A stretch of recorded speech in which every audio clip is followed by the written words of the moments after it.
So hello everyone. Last class में हमने difference तक पढ़े थे। इस क्लास में मैं क्या करूँगा, कॉम्प्लीमेंट से शुरू करूँगा और इसमें बहुत ज़्यादा इंपॉर्टेंट क्लास ये क्लास इंपॉर्टेंट होने वाला है। रीज़न क्या है, इसमें बहुत ही इंटरेस्टिंग सा हम कुछ क्वेश्चंस करने वाला हूँ मैं। ठीक है, तो पहले कॉम्प्लीमेंट को बोलते कैसे है सुनो। कोई भी सेट, कोई भी आर्बिट्ररी सेट ए के लिए मैं करूँगा, इसका जो कॉम्प्लीमेंट को डिनोट करते हैं ए कॉम्प्लीमेंट, या कोई कोई ऐसे लिखता है ए के ऊपर लाइंस, या कोई लिखता है ए स्लैश ऐसे, इस टाइप से लिखा जाता है कॉम्प्लीमेंट। मतलब कॉम्प्लीमेंट का जो रिप्रेजेंटेशन है। ठीक है, अब कॉम्प्लीमेंट क्या बोलता है, छोटा सा आपको बढ़िया सा मस्त वाला आपको एक स्टोरी बताता हूँ। जैसे आप मान लो कोई फंक्शन हो, पूजा वगैरह हो, आप क्या करते हैं, आप कुछ नया वाला ड्रेस वगैरह पहन के जाते हो, तो आपको क्या मिलता है, कॉम्प्लीमेंट मिलता है। क्यों मिलता है? क्योंकि रेगुलरली जो आप पहनते हो ड्रेस वगैरह, उससे हट के, उसको छोड़ के आप कुछ नया पहनते हो, तो कॉम्प्लीमेंट यहाँ पे भी सेम रूल फॉलो करता है। कॉम्प्लीमेंट ऑफ ए मतलब आपको ए में जो एलिमेंट रहेगा उसको छोड़ के बाकी जो एलिमेंट एग्जिस्ट करेगा इन्वर्स में, उसी से लेना है आपको। बाकी मान लो आपको जैसे यूनिवर्सल सेट को मैं यू डिनोट करता हूँ, तो एग्जाम्पल से आपको और भी क्लियर हो जाएगा ये चीज़ क्या मैं बोलना चाहता हूँ। लेट से यूनिवर्सल सेट में आपको 1 2 3 4 5 6 7 है। ठीक है, और ए में मान लीजिए आपके पास 3 5 और 6 है। तो यहाँ पे ए कॉम्प्लीमेंट क्या होगा, यू माइनस ए सिंपल हो जाएगा। क्या हो जाएगा, you minus A, I mean you से मैं ए को हटा दूंगा, बाकी जो एलिमेंट बचेंगे वही हो जाएगा। तो यू का एलिमेंट क्या है यहाँ पे, 1 2 3 4 7 तक है। इसमें से 3 5 और 6 को, ये तीनों एलिमेंट को हटा के जो जो रहेगा उसी मेरे कॉम्प्लीमेंट में आ जाएंगे। दैट मीन्स 1 2 4 7, राइट, या 7। ये सारे मुझे कॉम्प्लीमेंट में एलिमेंट आ गए। अब देखो कुछ कुछ इंटरेस्टिंग सा क्वेश्चन मैं करने वाला हूँ। जैसे क्वेश्चन मान लीजिए, और एक एग्जांपल लीजिए। मान लो यू इक्वल टू आपके पास एम्प्टी सेट है और ए इक्वल टू एम्प्टी है, तो ए कॉम्प्लीमेंट क्या होगा। अब थोड़ा सोचो, मान लो यू इक्वल टू आपका 5 है, ए इक्वल टू आप मान लो सेम एम्प्टी ले लिया, तो ए कॉम्प्लीमेंट क्या हो जाएगा। तो इसमें देखो, ये मेरा एम्प्टी है, ये मेरा एम्प्टी है। अगर मैं ए कॉम्प्लीमेंट करूंगा, क्या था, ए को छोड़ के I mean indirectly you minus A करूंगा। यू भी एम्प्टी है, इसमें जाएगा एम्प्टी तो बचेगा एम्प्टी, ये आ जाएगा सिंपल सा। ये देखो, अगर मैं इसको लिखूंगा तो ये मेरा 5 माइनस एम्प्टी। आपको ऊपर डिफरेंस पढ़ाया गया था, क्या है, अगर इसमें 5 होता तो यहाँ से माइनस होगा, तो इसमें तो कुछ है नहीं। आई मीन इसमें जो एलिमेंट है 5 है, उसमें से कुछ भी नहीं हटाना है, एम्प्टी। तो एज इट इज़ मेरा 5 बच जाएगा जो सेट के अंदर है। इसको छोड़ के कुछ नोट कर लो। जैसे नोट में कर लो, यू कॉम्प्लीमेंट इक्वल टू 5, और 5 का जो कॉम्प्लीमेंट हो जाएगा वो यू हो जाएगा। आपको मैं इसको एक एग्जांपल से या आपको ग्राफिकली बता देता हूँ। मान लो ये आपका यूनिवर्सल सेट है, ठीक है, यू है यूनिवर्सल में, इसके अंदर कुछ भी आप सारा सब कुछ आ जाएगा ना। इसमें जो 5 है एम्प्टी है, ये कुछ भी नहीं है। अगर इसको मैं कॉम्प्लीमेंट करूंगा तो ये एम्प्टी को छोड़ के सारे आ जाएंगे इसके अंदर। समझ पा रहे हो ना क्या मैं बोलना चाहता हूँ। और एक अगर मैं मैथमेटिकली इसको करूंगा, कैसे करूंगा इसको, पहला वाला प्रूफ को, जैसे यू कॉम्प्लीमेंट चाहिए मुझे, इसके लिए खुद ही यूनिवर्सल सेट यही होगा। तो ये यहाँ पे लिख देता हूँ, यूनिवर्सल भी खुद है और कॉम्प्लीमेंट उसी का चाहिए, तो मैं इसको लिख सकता हूँ यू माइनस यू। ये दोनों सेट है, तो सेट से सेट हटा देंगे तो एम्प्टी बच जाएगा। अगर आ जाता हूँ सेकेंड वाला, अगर प्रूफ करूंगा 5 कॉम्प्लीमेंट, 5 कॉम्प्लीमेंट मतलब क्या है, यू माइनस 5 करूंगा, तो ये यू मेरा सेट है, उसमें से 5 को हटा दिया, ये सिंपली मेरा यू बच गया। ये दोनों आपका प्रूफ हो गया। अब सबसे मज़ेदार वाला जो क्वेश्चन करने वाला हूँ, ये मान लीजिए, लाइक इसको भी एग्जांपल कर देता हूँ। आपके पास यू मान लीजिए जेड है, जो कि इंटीजर नंबर है, राइट। इसको आई can right in this way, 0 plus minus 1 plus minus 2 plus minus 3 करके चलता रहेगा, राइट।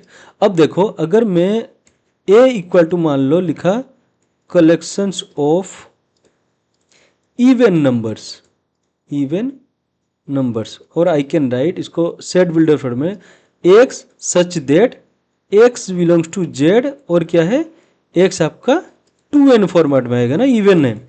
अब देखो, मैं अगर ए का कॉम्प्लीमेंट फाइंड करना चाहूंगा तो क्या होगा। अब एक बार सोच के, यहाँ पे सिंपल सी बात है, और नंबर होगा कॉम्प्लीमेंट, मतलब अगर यू माइनस जेड करूंगा तो यू सॉरी कॉम्प्लीमेंट मतलब यू माइनस ए करूँगा, यू माइनस ए। तो यू आपका जो जेड है, तो जेड में से जितने सारे एलिमेंट है उसमें से इवन नंबर, अगर मैं इसको लिखूंगा प्रॉपरली तो plus minus one plus minus two चलता रहेगा। इसमें से क्या हटा दूंगा, इवन नंबर, जैसे 0 2 प्लस टू माइनस टू है, प्लस माइनस 4 प्लस माइनस 6, इस टाइप से आएगा।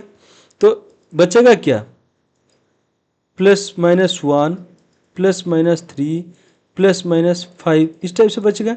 आई मीन ये सारे ओड नंबर है। इसको अगर मैं सेट बिल्डर फॉर्मेट में लिखूँ, x such that x belongs to Z और x equal to 2n plus 1 format में रहेगा। I mean collections of all odd numbers. ठीक है, अब देखो जो मेन में इंटरेस्टिंग सा क्वेश्चन पूछने वाला था, ए कॉम्प्लीमेंट क्या है, collections of all odd numbers. अब देखो मैं अगर मैं यहाँ पे नोट ए फाइंड करूंगा, नोट ए का क्या था, आपको अगर याद होगा तो नोट ए था, अगर ए में जो जो एलिमेंट है उसको हटा छोड़ के बाकी आएगा नोट में। अगर नोट ए लिखूंगा तो पहला वाला जो ए मेरा था यहाँ पे, ये था collection of odd even number ना, एक सेकेंड, ऑल इवन नंबर्स। तो नोट में क्या आ जाएगा, ऑल ओड नंबर्स। अगर मैं लिखूंगा collections of all odd numbers. ठीक है, अब मेरा जो क्वेश्चन है यहाँ पे देखो, कॉम्प्लीमेंट में भी सेम आंसर आया और नोट में भी, आपको याद होगा, थोड़ा सा याद देता हूँ, जैसे ट्रू है उसका नोट मैंने बोला था फॉल्स। ठीक है ना, इस टाइप से जो है उसको छोड़ के बाकी उसका उल्टा होने वाला जो नोट के केस में। अब मेरा क्वेश्चन है, अगर मेरा इसी में अगर देखो, एक सेकेंड, हाँ, अगर इसमें आपका यू जेड के लिए ए कॉम्प्लीमेंट और नोट है दोनों सेम आया, तो मेरा अब आपके लिए क्वेश्चन है, बिल्कुल सोचना, इंपॉर्टेंट सा क्वेश्चन है, क्या A complement equal to not of A है, क्योंकि दोनों का एग्जाम्पल है। अब बिल्कुल सोचना, मैं इसका आंसर तुरंत आपको बोल देता हूँ। आंसर देखो, ऊपर वाले केस में दोनों सेम आया। अगर मैं यू जो यूनिवर्सल सेट था इसको रियल नंबर कर देता हूँ, रियल नंबर मतलब अगर मैं इसको लाइंस में ड्रॉ करूँगा, ये 0, ये 1 2 3 4 ऐसे चलता रहेगा, -1 -2 -3 ये चलता, और बीच में सारे एलिमेंट्स आ जाएंगे, राइट। आई मीन 0 और 1 के बीच में सारे एलिमेंट्स आ जाएंगे, इसके अंदर भी सारे एलिमेंट्स सब सब पूरा फुल कवर्ड रहेगा ना। अब देखो, अगर मैं नोट ए फाइंड करूंगा, नोट ए मतलब ए मेरा क्या था ऊपर वाले क्वेश्चन में, इवन नंबर। चलो इसको एक में एक बार डिनोट कर देता हूं, कलेक्शंस ऑफ इवन नंबर ना। अगर मैं नोट यहां पे लिख रहा हूं तो क्या आ जाएगा मेरा, सेम इवन नंबर का ए है, मतलब नोट ए ऑड नंबर हो जाएगा। तो ऑड नंबर के लिए मैं अगर इसमें ग्राफिक इसमें चेक करूंगा, देखो आप, तो इसी ये रियल लाइन से मैं क्या करूंगा, जो जो एलिमेंट है इवन को उसको हटा दूंगा। आई मीन इसको हटाने की जरूरत नहीं, ये एक्चुअली कॉम्प्लीमेंट में आएगा, क्योंकि ये सिंपल लिखूंगा मैं इसे, collections of odd number, right, क्योंकि नॉट इवन होगा नहीं तो ओड होगा। अब देखो जो ट्विस्ट इसमें क्या है, अगर मैं इसका ए कॉम्प्लीमेंट फाइंड करूंगा, ए कॉम्प्लीमेंट का फॉर्मूला क्या है, यू माइनस ये वाला सेट जो खुद का खुद ए हो जाएगा माइनस, जैसे कि मैं ये करूंगा आर माइनस क्या हो जाएगा 0 plus minus 2 plus minus 4 plus minus 6 ऐसे करके जाएगा।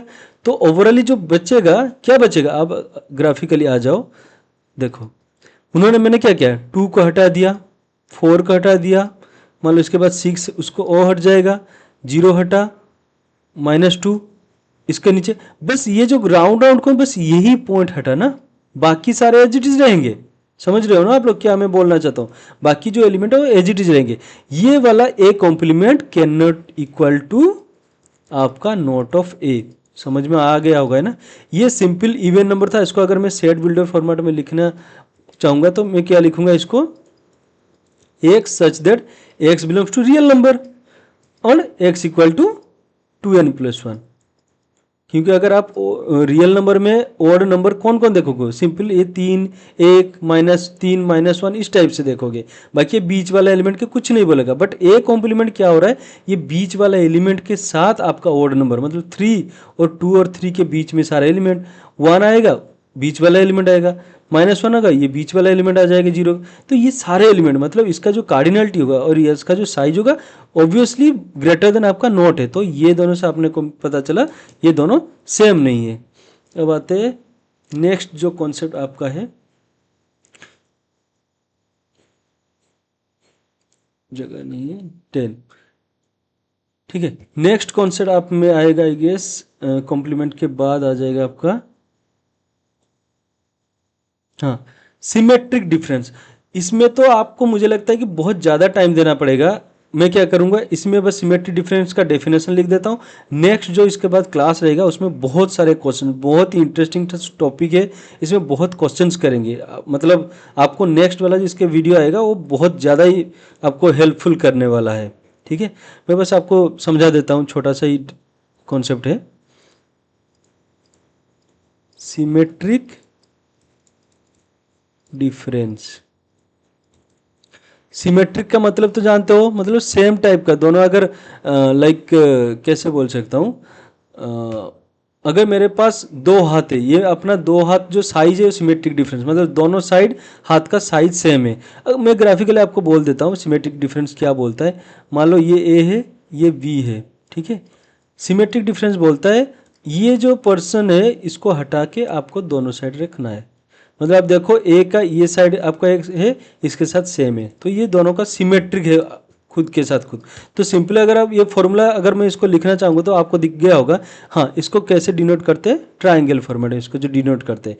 अगर मैं ए सेट सिमेट्रिक बी लिखूँ तो इजीली आप बोल सकते हो कि मान लीजिए आपके हिसाब से ए यूनियन बी करूँगा और ये जो आ रहा था सिंपल इसको हटा दूंगा तो मेरा काम बन जाएगा। तो मैं क्या कर सकता हूँ, ए यूनियन बी माइनस कर दूंगा, मतलब दोनों को ऐड करके यूनियन लिया फिर माइनस कर दिया ए इंटरसेक्शन बी। सिंपल सी बात है। इसको और एक वे पे लिखा जाता है, देखो ये मैं कलर चेंज कर लेता हूँ। मान लो ये मेरा ए है, ठीक है। ये ए से ये वाला कॉमन रीजन को हटाना है, तो कॉमन रीजन हटाने के लिए मैं क्या कर सकता हूँ, यहाँ से सिंपल में माइनस कर सकता हूँ ए से ना। तो यही करूँगा, ए माइनस बी कर दूंगा। अब दूसरे कलर यूज करूंगा, I guess this will be fine. हाँ, अब देखो मुझे सिर्फ ये वाला रीजन मिल चुका है अब ना, ये वाला। अब मुझे चाहिए ये वाला रीजन। ये वाला रीजन के लिए मैं क्या करूंगा, ये बी से मैं क्या करूंगा, ये टोटल बी है, बी से मैं क्या करूंगा, इसको हटा दूंगा ए से, तो आई एम डन। समझ पा रहे हो ना। तो मैं क्या करूंगा, बी माइनस ए कर दूंगा, मतलब ये ए माइनस बी किया था, ये कर दूंगा बी माइनस ए, और दोनों को क्या करूंगा, यूनियन ले लूंगा साथ में, तो आई एम डन। तो ये दोनों ही फॉर्मूला बहुत ज़्यादा इंपॉर्टेंट है। हम कुछ छोटे छोटे एग्जांपल करके इसको क्लोज करेंगे वीडियो को। नेक्स्ट वीडियो में बहुत मस्त वाला आपको यहाँ पे क्वेश्चन सॉल्व करने को मिलेगा, मैं कर दूंगा और आप भी ट्राई करना। देखो एग्जाम्पल मान लो ए के अंदर मेरा है 1 2 3 4 5 और बी में मान लीजिए 4 5 6 7 है। अब दोनों फार्मूला से सेम टू सेम रहेगा। मैं क्या करूंगा, सेकंड वाला फार्मूला को ऑलमोस्ट मैक्सिमम टाइम यूज करूंगा। ए माइनस बी करूंगा तो क्या होगा, ए ये बी, कॉमन एलिमेंट कौन है, ये 4 और 5, तो इसका 6 7 का तो कोई लेना देना नहीं है, सो सिंपल बच जाएगा 1 2 3। अब देखो बी माइनस ए करूंगा, क्या बचेगा, सिंपल वे पे मैं रेड कर दूंगा। बी में क्या है आपका 4 5 6 7 और इसमें क्या है 1 2 3 4, तो ये वाला आपका कॉमन है, पर बी से हटा रहे तो 4 5 ए लेके भाग जाएगा, बट बच कौन जाएगा, 6 7 बच जाएगा। तो मैं क्या करूंगा, यहाँ पे 6 और 7 लिखूंगा। अब देखो दोनों का यूनियन करूंगा, A minus B union B minus A, that is ये दोनों का यूनियन तो ऑलरेडी आप जानते हो क्या हो जाएगा आपका 1 2 3 6 7। ठीक है, इतना ही एक छोटा सा एग्जांपल है। नेक्स्ट वीडियो में हम इसका बहुत डीपली जाके क्वेश्चंस कुछ सॉल्व करेंगे, बहुत ही इंटरेस्टिंग सा रहेगा इसका जो कॉन्सेप्ट है। Okay, this is for today guys, thank you.